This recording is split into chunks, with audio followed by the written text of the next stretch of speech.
¿Por qué entonces cree usted que se ha generado todo este debate? Voy a partir por el debate interno, después podemos mirar si quiere el debate que Mm, se ha generado en Latinoamérica en torno a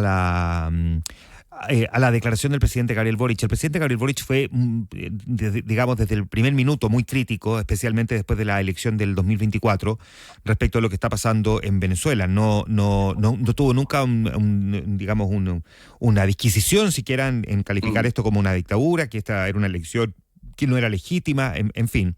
Y sin embargo, el día sábado vimos una declaración por parte del presidente Boric y también de la Cancillería solo y solo concentrada en el accionar de Estados Unidos y no mm, en un contexto un poco más amplio, que también abordara precisamente la propia crisis venezolana provocada por el mm, dictador y que incluso ese mismo dictador también vulneró la soberanía chilena al mandar a matar su gobierno a Ronald Ojeda en Chile, que es claro, básicamente lo que ha planteado el Ministerio Público.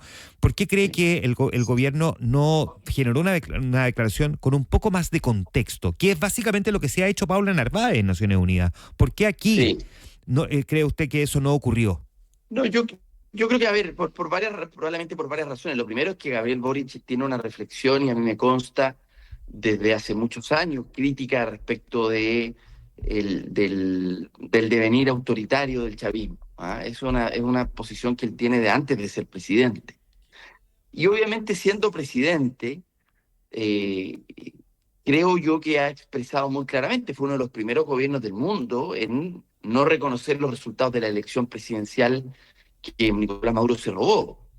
Después de eso, y su declaración creo que fue bastante, fijó una guía, fijó un precedente que el resto de los países comenzaron a inspirarse en esta declaración chilena de no reconocer hasta que se mostraran las actas. O sea, creo que en esto Gabriel Boric tiene credenciales bastante claras, pero claro, esta vez tratándose, en las primeras horas, además con la información que se tenía, tratándose de una acción militar. Obviamente Chile siempre ha defendido el principio de no intervención. Ayer Ricardo Lagos Weber, ¿no es cierto?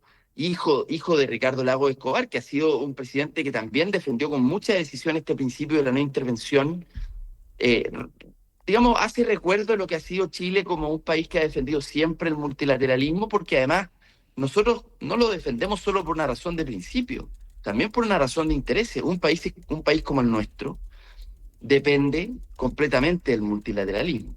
Y por lo tanto, tenemos que defender lo que nos parece correcto en los principios, pero también lo que es conveniente para efectos de nuestros propios intereses como un país de un tamaño que representamos, no sé, debemos ser, Juan Manuel, el 0,02% de la población mundial. Me puedo equivocar, quizás el 0,03, siendo muy optimista, pero somos un país que depende del multilateralismo y nuestra economía también depende de eso. Ojo con eso. O sea, estos principios que se han defendido del derecho internacional, en fin, y del multilateralismo, también tiene que ver con que se respete por igual a todos los países, la soberanía de todos los países. Y nuestra economía también depende de que aquí se respeten los tratados, de que se respete, de que haya un Estado de Derecho y que impera la ley a nivel internacional, ¿no? Ya, pero aún así cuesta entender, porque yo creo que sería muy torpe el que decida poner en duda cuál es la posición que tiene el presidente Gabriel Boric respecto de Nicolás Maduro y de lo que ha pasado en Mm. Venezuela. Pero por eso mismo costaba entender que en el momento en que había que tener, digamos, esa perspectiva más, si se quiere, categórica en términos de fijar una postura diplomática, Chile haya quedado solo concentrado más bien en la preocupación por el orden, por el orden internacional o el derecho internacional y no por los derechos humanos. Yo creo que la declaración del presidente Boric no excluye lo otro. Yo siento que O sea, esa uno declaración se la hizo. tiene que sacar por conclusión, pero no la leyó en ninguna parte de la publicación que hizo el presidente Sí, yo creo Boric. que, yo creo que se ha dicho, o sea, el presidente Boric lo ha dicho tantas veces. No, claro, pero si lo ha dicho tantas y- veces, digamos, tampoco podría haber sido muy necesario entonces publicar algo el fin de semana. Digo, precisamente era reafirmar la posición que el mandatario tiene. por supuesto, bueno, no hubiese sido un problema haberle agregado eso. Yo creo que ayer se lo escuchaba también a Claudio Grossman, ¿no es cierto? Jurista chileno de destacada trayectoria, que también esa declaración puede haber ido acompañada de reafirmar una posición ya sabida respecto del presidente Boric y también en la posición del Estado chileno. Si la posición del Estado chileno también ha sido de defensa de la democracia y de los derechos humanos, digamos. ¿Ah? No es una innovación del presidente Boric, eso Ujú. es una tradición también que Chile tiene. Entonces creo que Sí, estoy de acuerdo con que se le puede haber agregado esa otra parte. Yo lo hubiese agregado, o sea, de hecho yo parto diciendo eso. Nicolás Maduro no solo es un dictador, es un criminal y esas atrocidades son una vergüenza internacional. Y ha secuestrado a su pueblo. Y en ese sentido creo que sí, se le pudo haber agregado, si esa es la pregunta, Juan Manuel, yo personalmente lo hubiese agregado una parte también respecto de recordar esas atrocidades y esa violación de derechos Mm. humanos, aunque ha sido tantas veces dichas por el presidente Boric. ¿Mm? Sí, ahora esto vino acompañado también de otra cosa que fue que con posterioridad, ¿no? El presidente anuncia o la Cancillería anuncia una coordinación con otros países respecto de lo que está pasando en Venezuela y finalmente la coordinación terminó siendo solo entre países que tienen gobiernos progresistas de izquierda en Iberoamérica. No se trata de Mm. tener una coordinación y una mirada más o menos común, incluso con naciones que piensan distinto en términos políticos y que eso habría tenido probablemente un valor adicional mayor en una situación que es tan delicada como la que se está viviendo. Yo solo lamento, pero no, ojo, no creo que no creo que sea un problema de la iniciativa chilena, ¿ah? Porque yo Mm. diría más bien, ojo, qué ha pasado con otros países de otro signo político que no les parece tan relevante defender estos principios de no intervención, de soberanía, en fin, que son tan fundamentales. Yo creo que en eso hay una ceguera, ¿ah?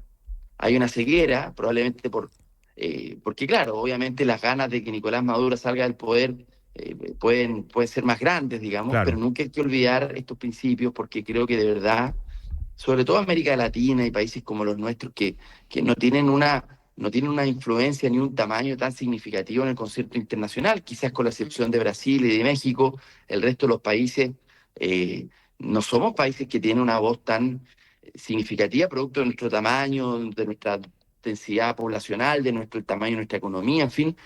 Chile tiene un prestigio, sí, internacional muy grande que cuando uno sale se da cuenta de la potencia de ese prestigio, pero es un prestigio que más responde a un poder, al soft power, ¿no? O sea, es decir, Chile tiene una identidad y una potencia que no es producto de que seamos un país tan grande, sino que es producto de que somos un país serio, que somos un país que precisamente en el concierto internacional ha tenido siempre una posición clara de economía abierta, de defender la competencia y el comercio internacional, pero junto con valores también de derechos humanos, de democracia. Y esa defensa de ese orden internacional es el que ha hecho que Chile sea un país que tiene un prestigio grande, digamos, y Ahora, hay que cuidarlo.